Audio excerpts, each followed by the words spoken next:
And I remember sitting there thinking, there's not enough hours left between now and when I write my exam for me to feel prepared to write it.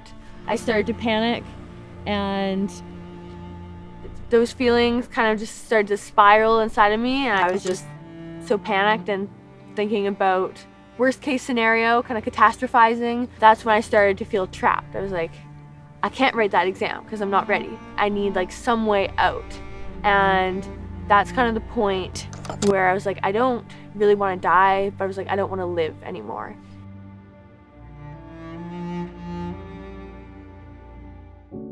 Yeah, there's a bit of anxiety in terms of like school assignments and all of that, and then anxiety in terms of like social situations, combined with that depression and the low moods and the fatigue that I felt, were kind of like the main things that I had to work through.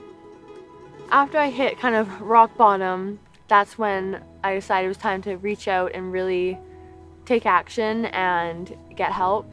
I worked with my doctor and my counselor. We're able to kind of spend time talking through what I went through, and then after a few weeks of working with her, I started on medication. I remember thinking for a while, like, why didn't God do something about this? Like, how come he wasn't the one that like healed me or whatever?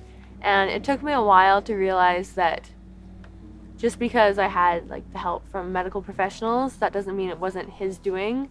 That like there's a reason why I was brought on that path, and that those people were brought into my life, and that I was given these medications and these supports, that God can help in ways other than just like wake up and you're healed.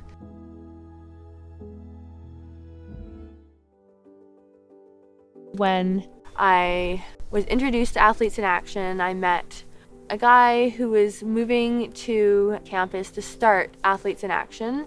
He reached out, met him for coffee, just kind of shared a bit about my story with him, and I was like the first athlete that he met.